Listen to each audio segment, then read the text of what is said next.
ನಮಸ್ತೆ, ನಾನು Pushpanjali. Welcome back to my channel. ಈ ವಿಡಿಯೋದಲ್ಲಿ ಬಂದು ನಾನು ಮಧ್ಯಾಹ್ನದಿಂದ ಸಂಜೆವರೆಗೂ ಏನು ಕೆಲಸ ಮಾಡಿದೆ ಅನ್ನೋದನ್ನು ನೀವು ನೋಡಬಹುದು. ಇನ್ನು ನಾರ್ಮಲಾಗಿ ನಾನು ನಂದು ವಾಯ್ಸ್ ಓವರ್ ಆಗ್ಬೋದು ಅಥವಾ ಏನಾದರೂ ಎಡಿಟಿಂಗ್ದು ಕೆಲಸ ಇರ್ಬೋದು, ಇಲ್ಲ ಏನಾದರೂ ಈಗ ನನ್ನ ಮಕ್ಕಳೇ ಆ್ಯಕ್ಚುಲಿ ಎಡಿಟಿಂಗ್ ಮಾಡೋದು, ಅವ್ರದ್ದು ವಿಡಿಯೋ ನೆಕ್ಸ್ಟ್ ನಾವು ಯಾವತ್ತು ಅಪ್ಲೋಡ್ ಮಾಡಬೇಕು ಅನ್ನೋದನ್ನೆಲ್ಲ ನಾನು ಈ ರೀತಿ ಮಧ್ಯಾಹ್ನ ಟೈಮಲ್ಲಿ ಎಲ್ಲ ಚೆಕ್ ಮಾಡ್ಕೋತೀನಿ. ಮೇಲ್ಗಡೆ ಫ್ಲೋರಲ್ಲೇ ನಾನು ಯೂಶ್ವಲಿ ಕುತ್ಕೊಂಡೆಲ್ಲ ಚೆಕ್ ಮಾಡ್ಕೊಳ್ಳೋದು. ಆದರೆ ಇವತ್ತು ಏನಂತ ಗೊತ್ತಿಲ್ಲ, ನನಗೆ ಮೇಲ್ಗಡೆನೇ ಕುತ್ಕೊಂಡು ಚೆಕ್ ಮಾಡ್ತಿದ್ದೆ. ತುಂಬ ಜನ ಬಂದು ಬೆಲ್ ಮಾಡ್ತಾನೆ ಇದ್ರು. ಅಂದರೆ ಇದು ಪಾರ್ಸಲ್ ಆಗಿರ್ಬೋದು, ಇಲ್ಲ ಪೋಸ್ಟ್ಮ್ಯಾನ್ ಆಗಿರ್ಬೋದು, ಇಲ್ಲ ನಮ್ಮ ಟೆನೆಂಟ್ಸ್ ಆಗ್ಬೋದು. ಸೊ ಸರಿ ಮೇಲೆ ಹತ್ತಿ ಇಳಿಯೋದು ಅಂತ ಹೇಳಿಬಿಟ್ಟು ಇವತ್ತು ಕೆಳಗಡೆನೇ ಬಂದು ಅಲ್ಲೇ ಕುತ್ಕೊಂಡೆಲ್ಲ ಚೆಕ್ ಮಾಡ್ಕೋತಾ ಇದ್ದೆ ನಾನು.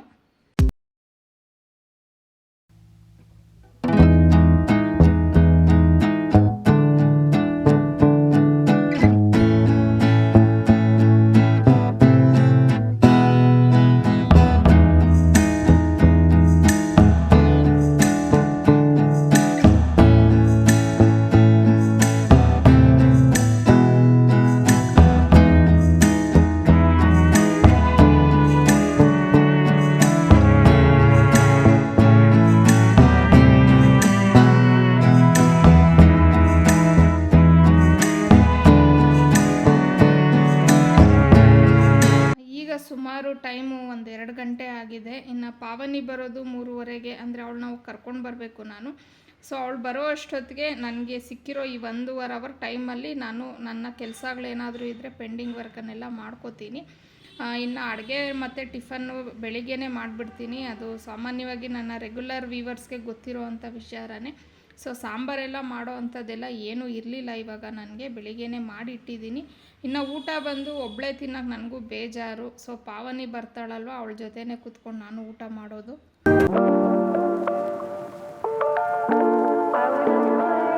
ನಮ್ಮ ಮನೇಲಿ ನಮ್ಮಮ್ಮ ಯಾವಾಗಲೂ ಹೇಳ್ತಾ ಇರ್ತಾರೆ, ಮನೇಲಿ ಯಾವುದೇ ಒಂದು ರೇಷನ್ ಐಟಮ್ ಖಾಲಿ ಆದರೂ ಪರವಾಗಿಲ್ಲ, ಆದರೆ ಯಾವುದೇ ಕಾರಣಕ್ಕೂ ಉಪ್ಪು ಖಾಲಿ ಆಗಬಾರ್ದು ಅಂದ್ಬಿಟ್ಟು.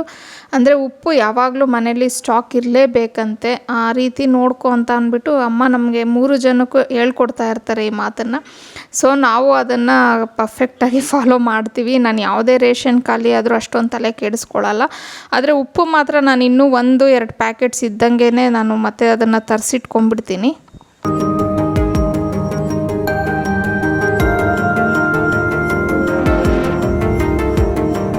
ಮನೆಯಲ್ಲಿ ಗ್ರೀನ್ ಚಟ್ನಿ ಹಾಗೆ ಕೆಂಪು ಚಟ್ನಿ ಎರಡೂ ಖಾಲಿ ಆಗಿತ್ತು. ಸೊ ಈ ಚಟ್ನಿಗಳಿದ್ರೆ ನನಗೆ ಮಕ್ಕಳಿಗೆ ಈಗ ಸ್ಯಾಂಡ್ವಿಚ್ ಮಾಡ್ಕೊಡೋಕ್ಕಾಗ್ಬೋದು, ಇಲ್ಲ ರೋಲ್ಸ್ ಎಲ್ಲ ಮಾಡ್ಕೊಡೋಕ್ಕಾಗ್ಬೋದು. ತುಂಬಾ ಈಸಿ ಆಗಿಬಿಡತ್ತೆ ನನಗೆ. ಸೊ ನಾನು ಖಾಲಿ ಆದಂಗೆ ಅದನ್ನು ಹಂಗೆ ಮಾಡಿಟ್ಕೊಂಡ್ಬಿಡ್ತೀನಿ. ಇನ್ನು ಕೆಂಪು ಚಟ್ನಿಗೆ ಬಂದು ನಾನು ಬೇಡಿಗೆ ಮೆಣಸಿನ್ಕಾಯಿನ ತೊಗೊಂಡು ಸ್ವಲ್ಪ ಮೆಂತ್ಯ ಹಾಕಿ ಅದನ್ನು ಹುರ್ಕೊಂಡು ಬಿಸಿನೀರಲ್ಲಿ 1/2-3/4 ಗಂಟೆ ನೆನಿಬೇಕು ಅದು. ಸೊ ಅದನ್ನು ನೆನೆಸಿಡ್ತಾ ಇದ್ದೀನಿ. ಇನ್ನು ಅದು ನೆನೆಯೋ ಅಷ್ಟೊತ್ತಿಗೆ ನಾನೀಗ ಗ್ರೀನ್ ಚಟ್ನಿ ಮಾಡ್ಕೊಂಡ್ಬಿಡ್ತೀನಿ. ಗ್ರೀನ್ ಚಟ್ನಿಗೆ ನಾನು ಹಸಿಮೆಣಸಿನ್ಕಾಯಿ, ಪುದೀನ, ಕೊತ್ತಂಬರಿ, ಉಪ್ಪು ಹಾಕಿ ನಾನು ಅದನ್ನು ಚಟ್ನಿ ರೆಡಿ ಮಾಡ್ಕೋತಾ ಇದ್ದೀನಿ.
ಕೆಂಪು ಚಟ್ನಿಗೆ ಬಂದು ನಾನು ಬೇಡಿಗೆ ಮೆಣಸಿನ್ಕಾಯಿ ಏನು ನೆನೆಸಿದ್ನಲ್ವ ಅದು, ಹಾಗೆ ಬೆಳ್ಳುಳ್ಳಿ, ಹುಣಸೆಹಣ್ಣು, ಬೆಲ್ಲ, ಉಪ್ಪು ಮತ್ತು ಕರಿಬೇವು ಇಷ್ಟನ್ನು ಹಾಕ್ಕೊಂಡು ನಾನು ಕೆಂಪು ಚಟ್ನಿನ ರೆಡಿ ಮಾಡ್ಕೋತಾ ಇದ್ದೀನಿ.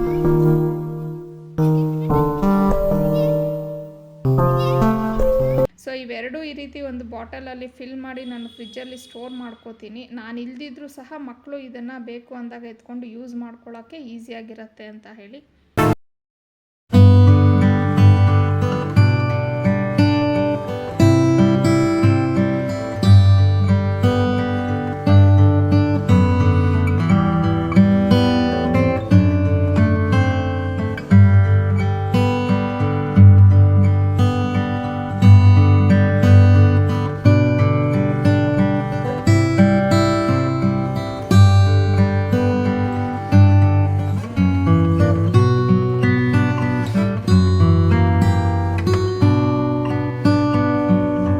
ನೈಟ್ಗೆ ನಾನು ಬೆಂಡೆಕಾಯಿ ಗೊಜ್ಜು ಮಾಡಿ ಚಪಾತಿ ಮಾಡೋಣ ಅಂದ್ಕೊಂಡಿದ್ದೀನಿ. ಹಾಗಾಗಿ ಬೆಂಡೆಕಾಯಿನೆಲ್ಲ ಇವಾಗಲೇ ತೊಳೆದಿಕ್ಬಿಟ್ರೆ ನನಗೂ ಸ್ವಲ್ಪ ಈಸಿ ಆಗುತ್ತೆ. ಅಂದರೆ ಅದು ನೀಟಾಗಿ ಯಾರ್ಕೊಂಡಿರುತ್ತಲ್ವ ಸಂಜೆ ಕಟ್ ಮಾಡೋ ಅಷ್ಟೊತ್ತಿಗೆ.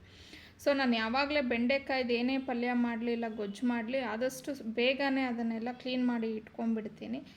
ಇನ್ನು ಮೊಳಕೆ ಕಾಳುಗಳು ಎಲ್ಲ ಖಾಲಿ ಆಗಿತ್ತು. ಸೊ ಹೆಸ್ರು ಕಾಳು ಮಾತ್ರ ಇದೆ ಫ್ರಿಜ್ಜಲ್ಲಿ. ಅದಕ್ಕೋಸ್ಕರ ಹುಳ್ಳಿಕಾಳನ್ನೂ ಎಲ್ಲ ತೊಳೆದು ಈಗ ನೆನೆ ಹಾಕ್ತಾಯಿದ್ದೀನಿ. ಅಂದರೆ ಅದನ್ನು ಸ್ವಲ್ಪ ಮೊಳಕೆ ಕಟ್ಟಿ ಇಟ್ಕೊಂಡ್ರೆ ನನಗೆ ಯಾವಾಗಾದರೂ ಈ ಸಾಂಬಾರು ಮಾಡೋಕ್ಕೆ ಪಲ್ಯ ಮಾಡೋಕ್ಕೆಲ್ಲ ಈಸಿ ಆಗುತ್ತೆ ಅಂತ ಹೇಳಿ.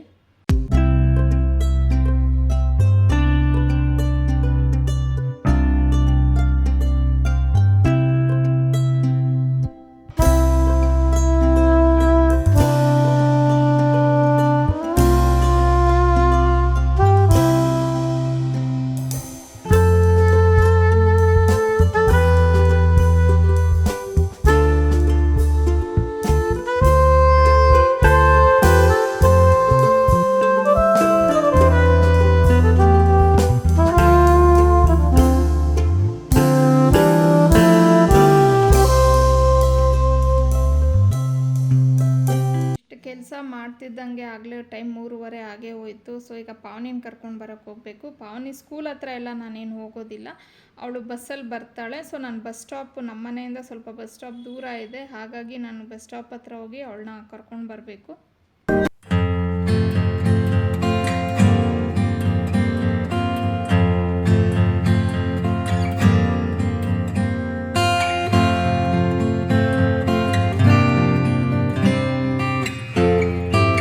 ಬಂದಮೇಲೆ 3:30ಗೆ ನಾವು ಊಟ ಮಾಡ್ಕೊಂಡ್ವಿ. ಬಟ್ ನಾನು ಅದನ್ನೆಲ್ಲ ಏನು ಶೂಟ್ ಮಾಡೋಕ್ಕೆ ಹೋಗಲಿಲ್ಲ. ಸೊ ಈಗ ಸಂಜೆ 5 ಗಂಟೆ ಆಯಿತು. ಈಗ ನಾನು ಗ್ರೀನ್ ಟೀ ಮಾಡ್ಕೋತಾ ಇದ್ದೀನಿ. ಪ್ರತಿದಿನ ಏನು ಕುಡಿಯೋದಿಲ್ಲ, ಆದರೆ ಯಾವಾಗಾದರೂ ಒಂದೊಂದ್ಸತಿ ಈವ್ನಿಂಗ್ಸ್ ನಾನು ಗ್ರೀನ್ ಟೀನ ಕುಡಿತೀನಿ. ಇನ್ನು ನಾನು ವೇರ್ ಮಾಡಿರುವಂಥ ಡ್ರೆಸ್ ಬಂದು ಇದು ನಾನು ಸ್ಟಿಚ್ ಮಾಡಿಸಿರೋ ಅಂಥದ್ದೇ. ಇದು ಬಂದು ಸೀಕ್ವೆನ್ಸ್ ಮೆಟೀರಿಯಲ್ ಇದೆ ಬಟ್ಟೆ, ಅಂದರೆ ಸ್ವಲ್ಪ ದಪ್ಪ ಇದೆ. ಹಾಗಾಗಿ ನಾನು ಇದನ್ನು ಸೈಡ್ಗೆ ಓಪನ್ ಮಾಡಿಸಿದ್ದೀನಿ. ಅಂದರೆ ಅಂಬ್ರೆಲಾ ಆಗಲಿ ಎ ಲೈನ್ ಆಗಲಿ ನಾನು ಸ್ಟಿಚ್ ಮಾಡಿಸಿಲ್ಲ. ಇನ್ನು ಪ್ಯಾಂಟ್ ಪೀಸು ಅಷ್ಟೇ, ಅದು 2 ಮೀಟ್ರ್ ತೊಗೊಂಡಿದ್ದೆ. ಅದರಲ್ಲಿ ನಾನು ಸ್ಟ್ರೈಟ್ ಪ್ಯಾಂಟ್ನ ಹೊಲಿಸಿರೋ ಅಂಥದ್ದು. ಸೊ ಇದು ಬಟ್ಟೆ ಸ್ವಲ್ಪ ದಪ್ಪ ಇದ್ದಾಗ ನಾವು ಈ ರೀತಿ ಸ್ಟ್ರೈಟ್ ಕಟ್ಸನ್ನ ಹೊಲಿಸಿದ್ರೆ ತುಂಬ ಚೆನ್ನಾಗಿ ಬರುತ್ತೆ.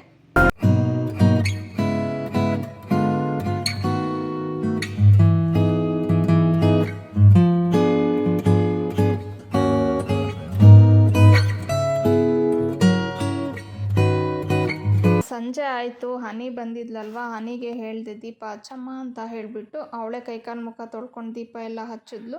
ಹಾಗೆ ಇವತ್ತು ಇಬ್ಬರದ್ದು ಡ್ಯಾನ್ಸ್ ಕ್ಲಾಸಲ್ಲಿ ಇದೆ. ಅಂದರೆ ನೆಕ್ಸ್ಟ್ ವೀಕಲ್ಲಿ ಪಾವನಿಗೆ ಪ್ರೋಗ್ರಾಮ್ ಇರೋದ್ರಿಂದ ಇಬ್ಬರು ಡ್ಯಾನ್ಸ್ ಕ್ಲಾಸ್ಗೆ ಹೋಗಬೇಕಿತ್ತು. ಸೊ ಹನಿನೂ ಪೂಜೆ ಮಾಡಾದಮೇಲೆ ಹನಿ ಮತ್ತು ಪಾವನಿ ಇಬ್ಬರು ಡ್ಯಾನ್ಸ್ ಕ್ಲಾಸ್ಗೆ ಹೋದರು. ಇನ್ನು ಅವ್ರು ಹೋದ್ಮೇಲೆ ನಾನು ನೈಟ್ ಅಡುಗೆಗೆ ರೆಡಿ ಮಾಡ್ಕೋತಾ ಇದ್ದೆ. ಅಂದರೆ ಬೆಂಡೆಕಾಯಿ ಎಲ್ಲ ತೊಳೆದಿಟ್ಟಿದ್ನಲ್ವ, ಅದನ್ನೆಲ್ಲ ಮಾಡ್ಕೊಳ್ಳೋಣ ಅಂತ ಹೇಳಿಬಿಟ್ಟು ನಾನು ಅಡುಗೆ ಮನೆಗೆ ಬಂದೆ. ಸೊ ಈಗ ನಾನು ಬೆಂಡೆಕಾಯಿ ಗೊಜ್ಜು ಮಾಡ್ತಾಯಿದ್ದೀನಿ. ಆ ರೆಸಿಪಿನೂ ನಾನು ಶೇರ್ ಮಾಡ್ಕೋತೀನಿ. ನಾನು ಬೆಂಡೆಕಾಯಿನ ಬಂದು ಜಸ್ಟ್ 2 ಹೋಳು ಥರ ಮಾಡ್ಕೋತಾ ಇದ್ದೀನಿ. ಅಂದರೆ ಚಿಕ್ಕದಾಗಿ ಕಟ್ ಮಾಡ್ತಾ ಇಲ್ಲ, ಸ್ವಲ್ಪ ಮೀಡಿಯಮ್ ಸೈಜು. ಅಂದರೆ ಒಂದು ಚಿಕ್ಕ ಬೆಂಡೆಕಾಯಿ ಇದ್ದರೆ ಅದರಲ್ಲಿ 2 ಹೋಳು ಮಾತ್ರ ಮಾಡ್ತಿದ್ದೀನಿ. ಸ್ವಲ್ಪ ದೊಡ್ಡದಾಗಿದ್ದರೆ ಅದನ್ನು 3 ಹೋಳು ಮಾಡ್ಕೋತಾ ಇದ್ದೀನಿ. ಅಂದರೆ ಈ ಗೊಜ್ಜಿಗೆ ಈ ರೀತಿ ಕಟ್ ಮಾಡಿಕೊಂಡ್ರೆ ಬೆಂಡೆಕಾಯಿ ಚೆನ್ನಾಗಿರುತ್ತೆ.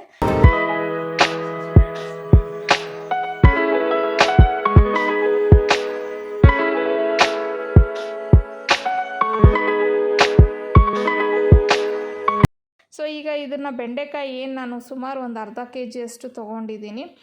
ಅದನ್ನು ನಾನು ಎಣ್ಣೆ ಹಾಕಿಬಿಟ್ಟು ಬೆಂಡೆಕಾಯಿನ ಸ್ವಲ್ಪ ಹೊತ್ತು ಹುರ್ಕೊಳ್ಳೋಣ. ಅಂದರೆ ಇದು ಹುರ್ಕೊಳ್ಳುವಾಗ ನಾವು ಸ್ವಲ್ಪ ಅರಿಶಿನ ಪುಡಿ ಹಾಕಿ ಹುರ್ಕೊಂಡ್ರೆ ಲೋಳೆ ಅಂತ ಏನು ಹೇಳ್ತೀವಲ್ವ, ಅದು ಜಾಸ್ತಿ ಇದಾಗೋದಿಲ್ಲ. ಸೊ ಇದೊಂದು ಟಿಪ್ ಅಂತ ಅನ್ಕೋಬೋದು.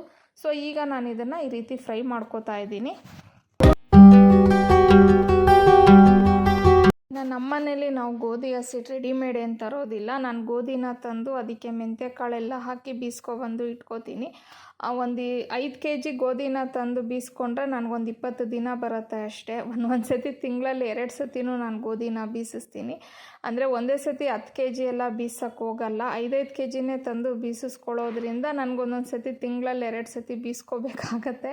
ಇನ್ನು ಬೆಂಡೆಕಾಯಿ ಗೊಜ್ಜಿಗೆ ನಾನು ಇದು ಗೋಡಂಬಿನ ಹಾಕ್ತೀನಿ. ಹಾಗಾಗಿ ಅದನ್ನು ಗೋಡಂಬಿನ ಸ್ವಲ್ಪ ತೊಳೆದ್ಬಿಟ್ಟು ಅದನ್ನು ಒಂದು 10 ನಿಮಿಷ ನೆನೆಸಿಟ್ಟು ಆಮೇಲೆ ಪೇಸ್ಟ್ ಮಾಡಿಕೊಂಡ್ರೆ ಚೆನ್ನಾಗಿರುತ್ತೆ. ಈಗ ಬೆಂಡೆಕಾಯಿ ಎಲ್ಲ ಹುರಿದಾಗಿದೆ ಅಲ್ವಾ, ಅದೇ ಪ್ಯಾನಲ್ಲಿ ನಾನು ಎಣ್ಣೆ, ಸಾಸಿವೆ, ಜೀರಿಗೆ, ಹಾಗೆ ಹಸಿಮೆಣಸಿನ್ಕಾಯಿ ಮತ್ತು ಈರುಳ್ಳಿ ಇಷ್ಟನ್ನು ಹಾಕ್ಕೊಂಡು ಸ್ವಲ್ಪ ಹೊತ್ತು ಅದನ್ನು ಫ್ರೈ ಮಾಡ್ಕೊಳ್ಳೋಣ. ಅದು ನೀಟಾಗಿ ಒಂದು ಅರ್ಧ ಅಷ್ಟು ನಾವು ಫ್ರೈ ಮಾಡಿಕೊಂಡು ಆಮೇಲೆ ಅದ್ರ ಜೊತೆಗೆ ನಾವು ಕರಿಬೇವನ್ನು ಹಾಕ್ಕೋಬೇಕು. ಸೊ ಕರಿಬೇವನ್ನು ಹಾಕ್ಕೊಂಡು ಸ್ವಲ್ಪ ಹೊತ್ತು ಅದನ್ನು ಫ್ರೈ ಮಾಡ್ಕೊಂಡಾದಮೇಲೆ ಶುಂಠಿ ಮತ್ತು ಬೆಳ್ಳುಳ್ಳಿ ಪೇಸ್ಟು ಅದು 1 ಸ್ಪೂನಷ್ಟು ಹಾಕ್ಕೊಂಡಿದ್ದೀನಿ. ಅದು ಫ್ರೈ ಆದಮೇಲೆ ಅದಕ್ಕೆ ಸ್ವಲ್ಪ ಉಪ್ಪು ಹಾಕ್ಕೊಳ್ಳೋಣ. ಅದಾದಮೇಲೆ ಅಚ್ಕಾರದ ಪುಡಿ ಮತ್ತು ಸ್ವಲ್ಪ ಅರಿಶಿನ ಪುಡಿ, ಹಾಗೆಯೇ ಜೀರಿಗೆ ಪುಡಿ ಒಂದು ಅರ್ಧ ಸ್ಪೂನು, ಹಾಗೆಯೇ ಇದು ಧನಿಯಾ ಪುಡಿ ಮತ್ತು ಗರಂ ಮಸಾಲ ಇಷ್ಟು ಹಾಕ್ಕೋಬೇಕು ಇದು ಗೊಜ್ಜಿಗೆ. ಸೊ ಇಷ್ಟು ಹಾಕ್ಕೊಂಡು ನಾವು ಸ್ವಲ್ಪ ಹೊತ್ತು ಅದನ್ನು ಚೆನ್ನಾಗಿ ಫ್ರೈ ಮಾಡಿಕೊಂಡು ಅದಾದಮೇಲೆ ನಾನು 1 ಕಪ್ಪಲ್ಲಿ ಮೊಸರನ್ನ ಹಾಕ್ಕೋತಾ ಇದ್ದೀನಿ. ಅಂದರೆ ಒಂದು ಜಾಮೂನ್ ಕಪ್ಪಷ್ಟು ಕಪ್ಪಲ್ಲಿ ನಾನು ಮೊಸರನ್ನ ಹಾಕ್ತಾಯಿದ್ದೀನಿ. ಆ ಮೊಸರನ್ನ ಸ್ವಲ್ಪ ನಾವು ಇದು ಒಡೆದ್ಬಿಟ್ಟು ಹಾಕಬೇಕು. ಅಂದರೆ ಗೆಡ್ಡೆ ಇರುತ್ತಲ್ವ ಅದನ್ನೆಲ್ಲ ಬೀಟ್ ಮಾಡಿ ಆಮೇಲೆ ಮೊಸರನ್ನ ಹಾಕಬೇಕು. ಅದು ಹಾಕಿ ಸ್ವಲ್ಪ ಚೆನ್ನಾಗಿ ಫ್ರೈ ಆದಮೇಲೆ ನಾನು 2 ಟೊಮೆಟೊನ ಇಲ್ಲಿ ಇದು ಪ್ಯೂರಿ ಮಾಡ್ಕೊಂಡಿದ್ದೆ. ಆ 2 ಟೊಮೆಟೊ ಪ್ಯೂರಿ ಅಷ್ಟನ್ನು ಹಾಕ್ಕೊಂಡು ನಾವು ಸ್ವಲ್ಪ ಹೊತ್ತು ಅದನ್ನು ಮಿಕ್ಸ್ ಮಾಡ್ಕೊಳ್ಳೋಣ. ಆಮೇಲೆ ನಾನೇನು ಗೋಡಂಬಿನ ನೆನೆಸಿಟ್ಟಿದ್ನಲ್ವ ಅದನ್ನು ಈಗ ನಾನು ಪೇಸ್ಟ್ ಮಾಡ್ಕೋತಾ ಇದ್ದೀನಿ.